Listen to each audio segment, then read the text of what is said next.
Maintenant qu'on connaît les coupes de viande les plus populaires, on va faire des marinades pour les pièces un peu moins connues, comme le filet de porc, qui est tout préparé ici pour le barbecue, et les côtelettes d'agneau. Les côtelettes d'agneau, c'est un des préférés des enfants parce qu'elles sont faciles à manger, sont tout petites et ça fond dans la bouche. Et j'ai développé une recette de marinade dont les enfants raffolent parce que ça caramélise les côtelettes d'agneau sur le barbecue. Alors, je vais vous montrer, c'est tellement simple à faire. On prend 2 cuillères à thé de tout, en fait, 2 cuillères à thé de moutarde de Dijon, 2 cuillères à thé de sirop d'érable. Ça, c'est optionnel, mais j'aime ça mettre ça, c'est la sauce à la menthe, parce que ça me fait penser à ma grand-mère. Ma grand-mère mettait ça avec l'agneau. Et je trouve que dans cette recette-là, ça donne une petite touche assez particulière. En fait, on va en mettre juste une cuillère à thé. Alors, on prend le jus de 1 citron au complet et on va ajouter de l'ail aussi. L'ail, c'est très, très bon avec l'agneau. Et pour que ça aille vite, on écrase l'ail. C'est très facile ensuite d'enlever la peau et d'enlever le germe à l'intérieur. Ça se hache tellement bien de cette façon-là et c'est vraiment pas compliqué, c'est parfait pour la marinade. On va ajouter aussi de la menthe fraîche, hachée finement également. Et là, on va mélanger tout ça ensemble. L'idéal, si on a du temps, c'est de mettre nos côtelettes d'agneau dans un grand ziploc, les mettre au réfrigérateur et les laisser mariner pendant plusieurs heures. Mais si on n'a pas beaucoup de temps, on peut mettre la marinade directement sur les côtelettes. Et elles vont mariner, même si c'est juste 30 minutes, ça va quand même leur donner un très bon goût. Alors voilà. Ensuite, pour le filet de porc, comme nous a dit le boucher, on va le faire mariner très légèrement. Juste avec une bonne huile d'olive. J'ai une bonne huile d'olive du Portugal ici que j'ajoute en filet. On va ajouter un peu d'épices à steak par-dessus ça pour bien mariner. Et pourquoi qu'on ne mettrait pas juste un petit peu d'herbes, c'est des fines herbes ici mélangées, du thym, du romarin, de l'origan. Alors un peu de poivre. Je vais mettre un peu de poivre aussi sur mes côtelettes, mais pas trop parce que pour les enfants, on ne veut pas que ça soit trop piquant. Alors voilà, maintenant on réserve.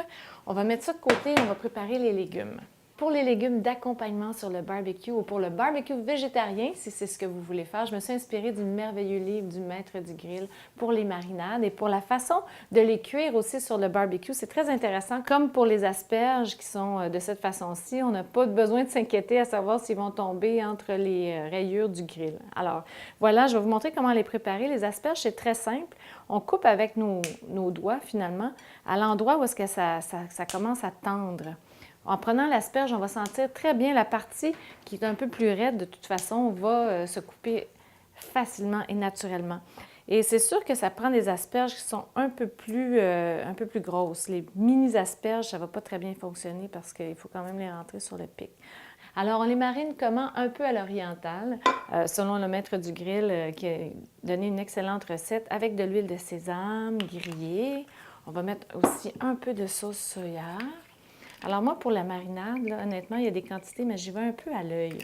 Un peu de graines de sésame. Pour que ça soit très bon, bien sûr, on va ajouter de l'ail.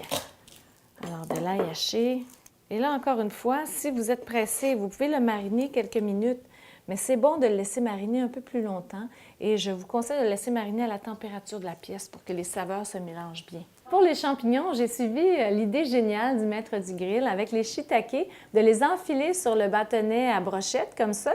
Donc, on les enfile facilement les uns après les autres et ça fait vraiment une belle présentation. Puis aussi, ça donne assez de place pour que l'ensemble du champignon soit grillé, soit posé sur le grill et grillé uniformément. Ceux-là, on n'a pas besoin de les mariner, on va les mettre directement sur le grill. En fait, on pourrait les badigeonner un peu d'huile d'olive si on voulait. Et les courgettes qui sont coupées en lanières. Et on va, qu'est-ce qu'on va faire avec les courgettes? Très simple, on va mettre un filet d'huile d'olive.